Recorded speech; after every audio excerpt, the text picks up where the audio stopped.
રાધનપુરના ગુજરવાડાના નાકીથી રાજગઢી વિસ્તારમાં દુર્ગંધયુક્ત ગટરના ગંદા પાણી રોડ રસ્તા સહિત દુકાનોમાં ફરી વળતા વેપારીઓ રાહદારીઓ પરેશાન છે, કારણ કે ગંદકીનો માહોલ સર્જાતા ગ્રાહકો પણ ઓછા થતા વેપારીઓમાં ચિંતાના વાદળો ઘેરાયા છે. અનેકવાર રજૂઆત બાદ પણ નગરપાલિકા આંખ આડા કાન કરતા વેપારીઓ ખીજાયા છે. સ્વચ્છ ભારત અભિયાનના લીલેરડા ઉડાવતી રાધનપુર નગરપાલિકા સામે વેપારીઓનો આક્રોશ જોવા મળ્યો, કારણ કે કરોડો ખર્ચ કરવા છતાં ગટરના પાણીનો નિકાલ થતો જ નથી. રાધનપુર શહેરના ગુજરવાડાના નાકે ગટરનું ગંદુ પાણી દુકાનો સહિત માર્ગ પર ભરાતા વાહન ચાલકો, રાહદારીઓ અને વેપારીઓ પરેશાન બન્યા છે. પહેલા વેપારીઓ નગરપાલિકામાં રજૂઆતને લઈને પહોંચ્યા, પણ રજૂઆત સાંભળ્યા બાદ નિકાલ થયો નથી. ત્યારે રાધનપુરના ગુજરવાડાના નાકેથી લઈને રાજગઢી સુધી ગટરના ગંદા પાણી જાહેર માર્ગમાં રેલાઈ આવતા વેપારીઓ પરેશાન બન્યા છે. અહીંયા વિસ્તારમાં ગટરનું ગંદુ પાણી રસ્તા પર ઉતરી આવતા વર્ષો જૂનો જટિલ પ્રશ્ન હોય કાયમી ઉકેલ લાવવા લોકોની માંગ ઉઠી છે. પાલિકા ચીફ ઓફિસર સહિત મામલતદારને અનેકવાર રજૂઆત કરવા છતાં કોઈ નિકાલ નહીં આવતા લોકોમાં ભારે આક્રોશ છે. ગટરના ગંદા પાણી જાહેર માર્ગમાં ભરાઈ રહેતા દુકાનોમાં પાણી પહોંચતા વેપારીઓ ધંધા રોજગારમાં અસર વર્તાઈ રહી છે. ત્યારે ગટરના ગંદા પાણી જાહેર રોડ રસ્તા ઉપરથી દુકાનોમાં ઘૂસી આવતા ગ્રાહકો દુકાને ન આવતા હોવાની વિગતો સામે આવતા રાધનપુર વેપારી વર્ગ પરેશાન જોવા મળ્યો, કારણ કે અહીંયા ગટરોના પાણી ભરાતા ગ્રાહકો પણ ઓછા થતા વેપારીઓમાં ચિંતાનો વિષય છવાઈ ગયો છે. મારું નામ ડકાભાઈ રાજેશ કુમાર ગળતરા. ગુજરવાડાના નાકાથી માંડી અને રાજગઢી સુધી પાણીનો પ્રશ્નનો ગટરમાંથી જે નીકળે છે પાણીના પ્રશ્નનો કોઈ નિકાલ નથી, જેથી કરીને અમને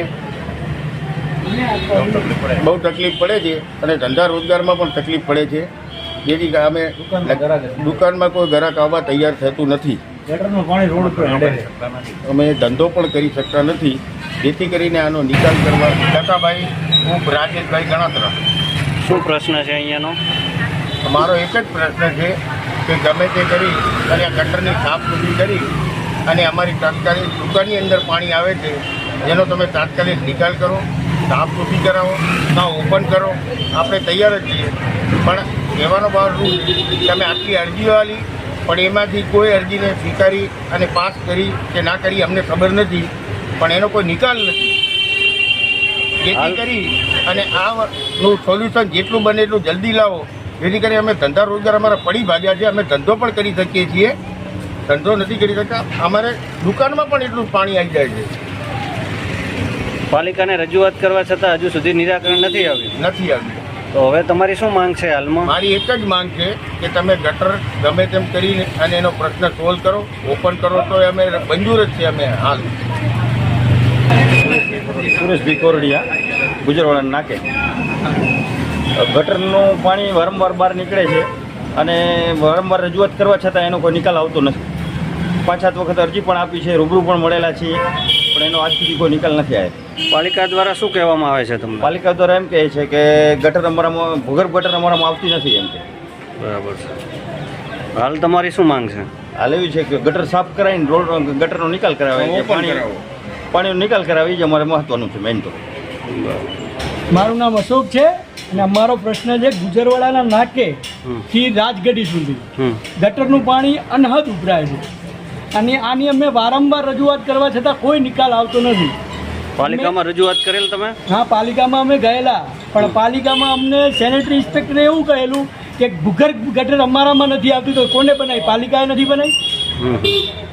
શું છે તમારી માંગ? અમારે તો એ જ છે કે આ પાણીનો કાયમ માટે નિકાલ આવે, બસ. લોકોને દેવદર્શન જવું હોય તો ગટરના પાણીમાંથી હાલીને જવું પડે. બરાબર. અને કોઈ કેટલી વાર અરજી કરવા છતાંય કોઈ નિકાલ નથી. અમે મામલતદાર શ્રીને પણ અરજી આપેલ છે. ગ્રાહકો દુકાને ન આવતા હોવાની વિગતો સામે આવતા રાધનપુર વેપારી વર્ગ પરેશાન જોવા મળ્યો, કારણ કે અહીંયા ગટરોના પાણી ભરાતા ગ્રાહકો પણ ઓછા થતા વેપારીઓમાં ચિંતાનો વિષય છવાઈ ગયો છે. તાત્કાલિક ધોરણે ગટરની સાફ સફાઈ કરી કાયમી ગટરના પ્રશ્નો નિવારણ લાવવા વેપારીઓની માંગ ઉઠી છે. ક્રાઇમ આવાસ,